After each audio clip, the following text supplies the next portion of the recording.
오늘 창세기 강의 18번째 의로운 자의 삶이라는 제목으로 같이 은혜 받고자 합니다. 할렐루야.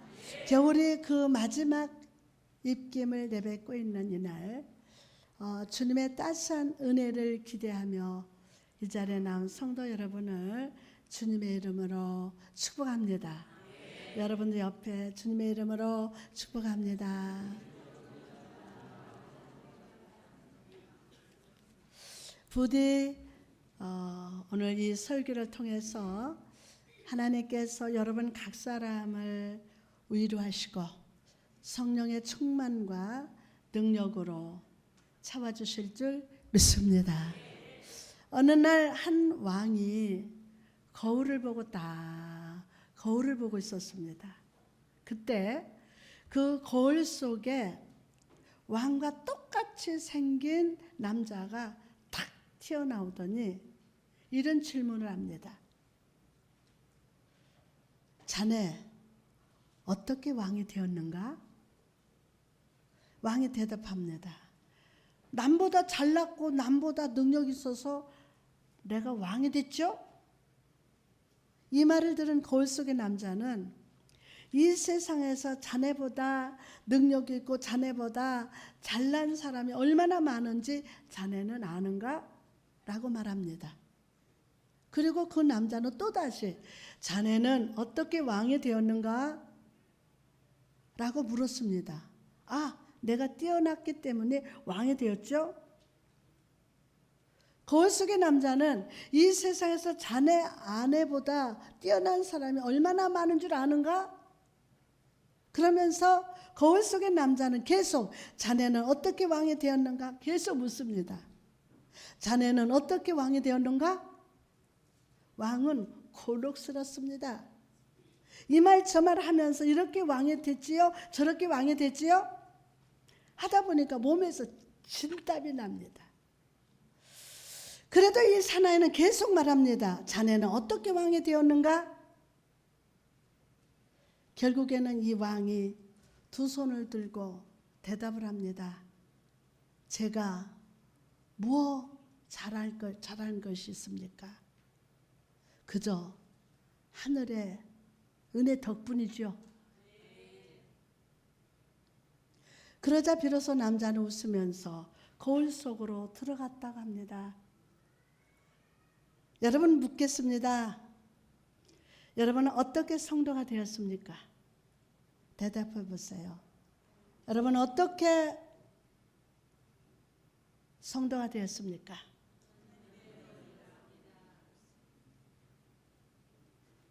여러분은 어떻게 구원받았습니까? 이 모든 것이 하나님의 은혜요.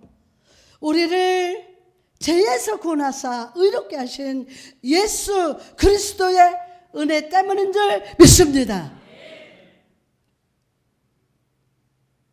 오늘 본문 속에서 우리는 하나님께 의인으로 불렀던 사람을 만납니다. 그리고 예수 그리스도의 십자가의 보혈로 구원받은 우리가 의인으로서 어떤 삶을 살아야 하는지 그 영적 지혜를 발견합니다. 의인으로서 저와 여러분이 어떻게 살아야 하는지. 그럼 구원받은 의인은 어떤 사람입니까? 첫째로 내 뜻보다 하나님의 뜻을 먼저 구하는 사람이에요. 내 뜻보다 하나님의 뜻을 먼저 구하는 사람. 오늘 본문 9절에 보니까 이것이 노아의 족보니라. 노아는 의인이요 당대의 완전한 자라. 그는 하나님과 동행했으며 아멘. 여러분 여기서 족보라는 단어를 주목해 봅시다. 족보 말씀합니다. 족보는 히브리어로 톨레도트라고 하는데 이 말은 족보라는 뜻도 있지만 인생 일대기라는 뜻입니다. 인생 일대기라는 뜻이에요. 즉 이제부터 노아의 족보가 아니라 하나님이 노아의 삶에 역사하시는 이야기를 보여주겠다는 뜻입니다. 족보. 또한 본문은 노아가 의인이었다라고 말합니다. 의인은 히브리어로 츠다카라고 합니다. 츠다카. 이 말은 막대기라는 뜻이라고 합니다. 옛날 사람들은요, 거리나 길이를 잴 때 정확한 척도가 없었기 때문에 막대기를 대어서 한 자, 두 자 이렇게 거리를 재었다고 합니다. 이처럼 하나님 앞에 의라는 말은 하나님의 뜻이 삶의 기준이 된다는 거예요. 하나님의 뜻이 삶의 기준이 된다. 또한 동행하였더니 라는 것은 히브리어로 할라크라고 하는데, 이 말은 함께 걷다라는 뜻으로 하나님과 함께 삶을 살아갔다라는 뜻입니다. 성도 여러분, 이처럼 의인은, 하나님과 함께 살아가는 사람은 삶의 결정을 자기 마음대로 하지 않습니다. 자기 마음대로, 내가 하고 싶은 대로가 아니에요.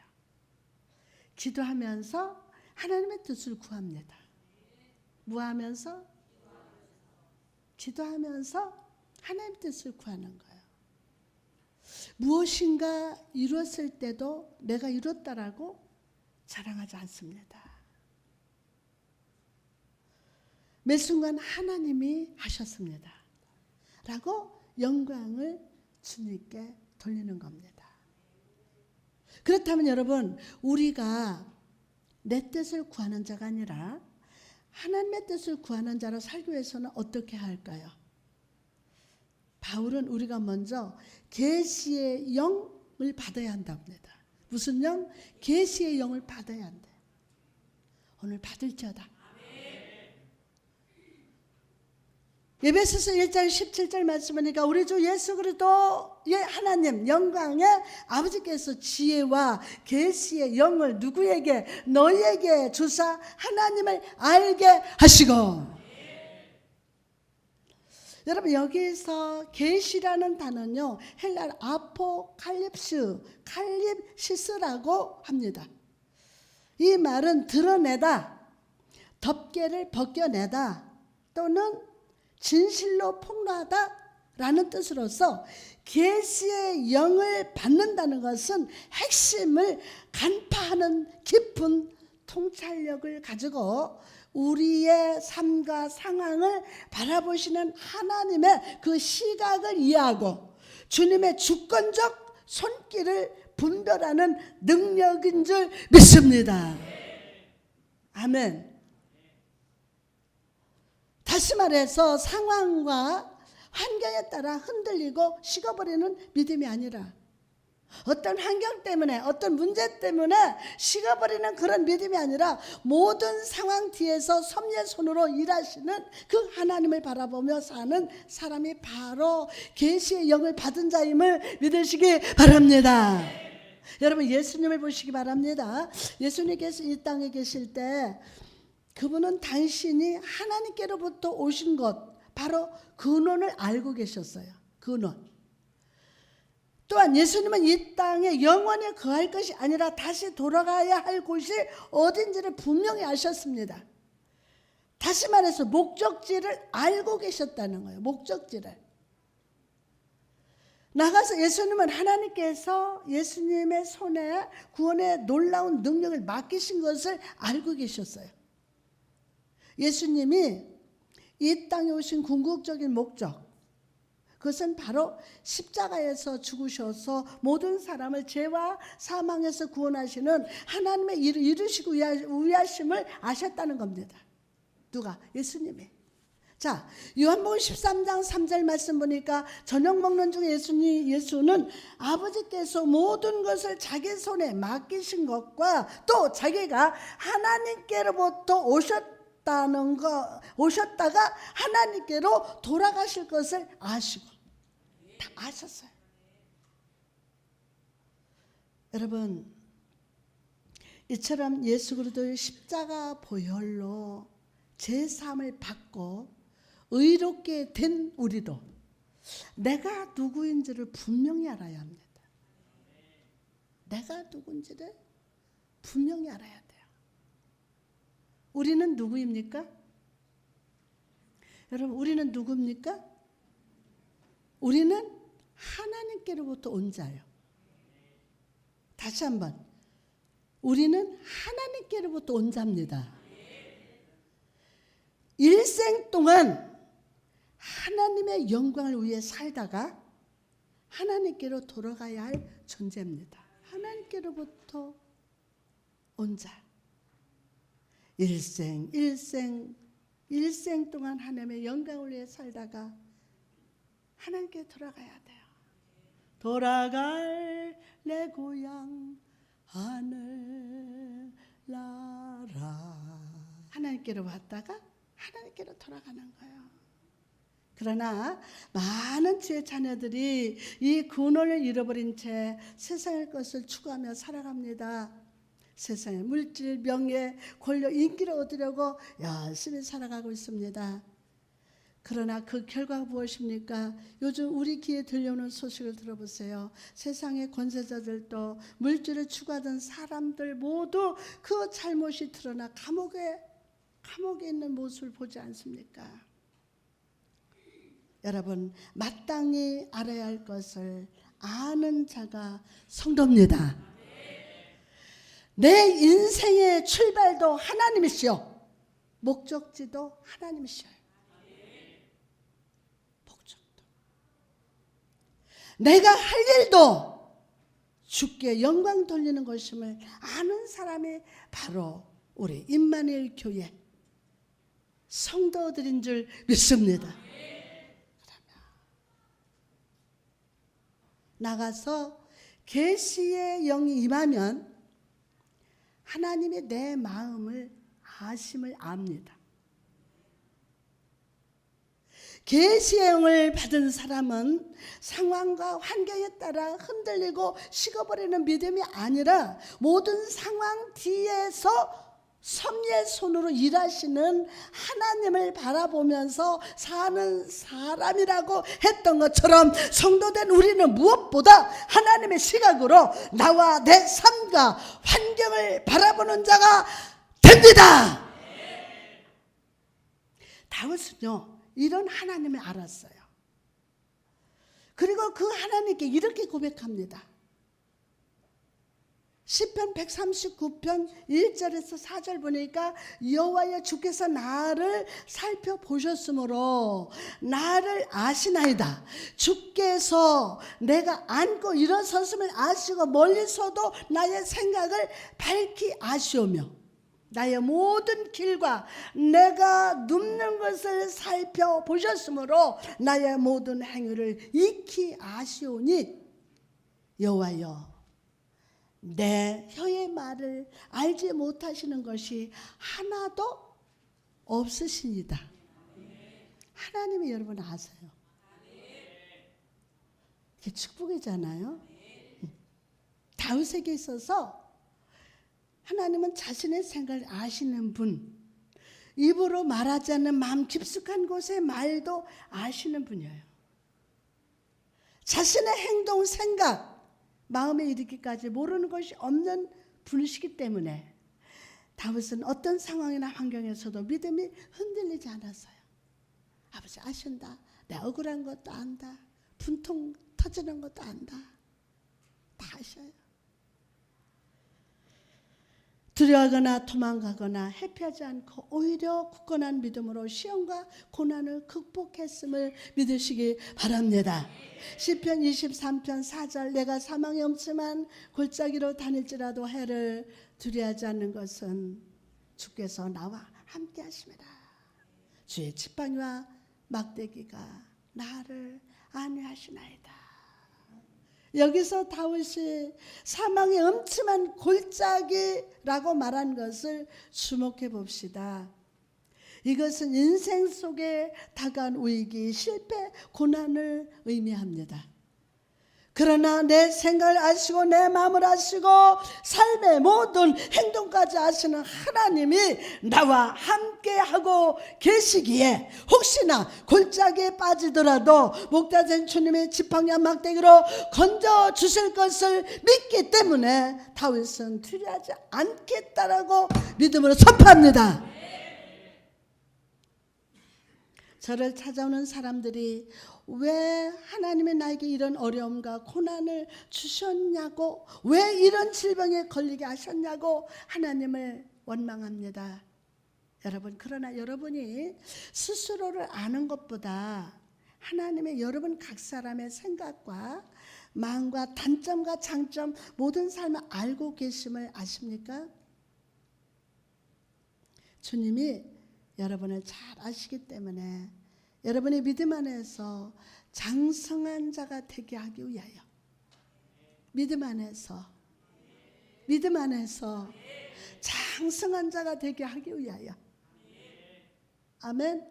때로는 저와 여러분의 시험의 골짜기, 사망의 엄침한 골짜기로 지나게 하심을 믿으시기 바랍니다. 그러므로 여러분, 삶이 힘들수록 생각지도 못한 상황 속에서 영적으로 곤고함에 빠져들수록 하나님은 나를 알고 계심을, 내 생각을 마음을 아시고 나를 영적으로 성장하기를 원하시는 아버지가 되심을 믿으시기 바랍니다.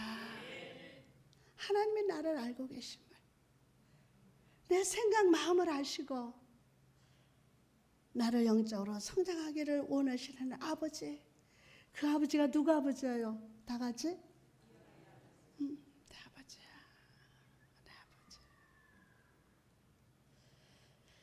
다음으로 예수 그리스도의 십자가의 보혈로 구원받은 우리가 의인으로서 어떤 삶을 살아야 합니까? 두 번째로 믿음과 순종으로 주 안에 머물러야 합니다. 주 안에 머물러야 합니다. 여러분, 노아가 하나님 앞에 의인으로 인정받았을 때 성경의 저자는 그 당시 세상 사람들이 어떤 삶을 살고 있었는지를 보여줍니다. 자, 본문 11절 말씀 보니까 그때에 온 땅이 하나님 앞에 부패하여 포악함이 땅에 가득한지라. 그 시대의 상황을 성경이 이렇게 말하고 있어요. 이 땅의 사람들의 상태가 어떠하다고 합니까? 의롭지 않고 하나님 앞에 부패했다라고 합니다. 노아 시대 때 지금 현상이 우리 지금 살고 있는 이 땅이 그렇지 않을까요? 그 다음에 포악했대요. 포악했다는 말은 하마스라고 하는데 폭력적이다라는 뜻입니다. 하나님의 뜻에 따라 삶을 살지 못하는 인생, 그 인생은 자기 뜻과 목적을 이루기 위해서 폭력을 써서라도 그것을 쟁취하려 한다는 겁니다. 그리고 하나님 보시기에 그토록 아름다웠던 땅이 이제는 하나님 보시기에 부패했다, 썩어져 버렸다라는 거예요. 하나님께서 이 모든 것을 쓸어버리기로 작정하셨다는 거예요. 그래서 노아에게 방주를 짓도록 명령을 하셨어요. 13절 18절에 보니까 하나님께서 방주를 지을 재료와 길이와 넓이를 정해주시고 모든 동물과 가축들을 한 쌍씩 끌어서 오라고 합니다. 또 그 배 안에 노아와 그 아내와 아들들과 자부들이 다 타라고 명령을 하셨습니다.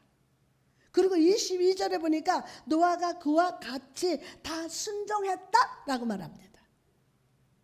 여러분, 이 본문을 보시기 바랍니다. 노아가 지은 배는 3층짜리 축구장 3개만한 크기의 배라고 합니다. 배를 지으면서 물가에서 지어야 합니다. 배를 지으려면. 그러나 그는 산꼭대기에 지었어요. 비가 오는 것을 한 번도 본 적이 없었지만 노아는 하나님 말씀 믿고 순종했어요. 중요한 게 하나님의 말씀을 믿고 순종했다는 거예요. 뿐만 아니라 성경에는 노아가 사람들을 향해서 홍수가 날 것이니 방주에 타십시오. 홍수가 날 겁니다. 방주에 타십시오. 라고 말한 기록이 없어요. 오직 노아의 가족만이 하나님의 구원의 축복을 얻었습니다. 여러분, 여기서 우리는 하나님의 그 거룩하심과 은혜를 봅니다. 하나님께서 의를 버리고 자기 뜻대로 폭력적으로 살아가는 자의 삶을 반드시 심판하신다. 반드시. 그러나 내 뜻을 버리고 하나님의 뜻을 구하며 순종하는 믿음의 사람을 의롭게 여기시고 구원하시는 하나님의 은혜의 하나님의 되심을 믿으시기 바랍니다. 은혜의 하나님 오늘 만나시기를 바랍니다. 은혜의 하나님. 그러므로 여러분, 오늘 이 자리에서 예배하는 거, 구원받은 이 사실을 결코 가볍게 여기지 마십시오. 내가 구원받은 거. 교회는 하나님의 구원의 방주입니다. 교회는 하나님의 구원의 방주예요. 이 구원의 방주를 떠나지 마시기 바랍니다. 은혜의 자리로 벗어나지 마시기 바랍니다. 이사야 43장 19절에 보라, 내가 새 일을 행하리니 이제 나타날 것이라. 너희가 그것을 알지 못하겠느냐? 반드시 내가 광야의 길을 사막에 강을 내리니. 여러분, 하나님께서는 광야의 길을 내고 사막에 강을 낼 것이라고 하십니다. 여러분, 광야가 어떤 곳입니까? 사막이 어떤 곳입니까? 나만 보기 물 한 방울도 발견할 수 없는 죽음의 장소가 사막이요, 광야가 아닙니까? 그런데도 하나님께서는 그런 죽음의 땅에 길을 내고 강물을 보내신다고 선포하십니다. 할렐루야. 지금 우리의 눈에 아무리 죽음의 땅처럼 보이는 곳이라 해도,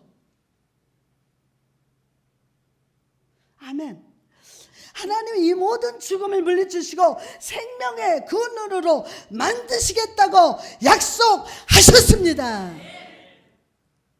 그렇다면 여러분, 하나님께서 이 선포를 우리에게 하시는 이유가 무엇입니까? 바로 우리가 하나님을 바라보되 믿음의 눈으로 바라보기를 원하시기 때문입니다. 믿음의 눈으로 바라봐라.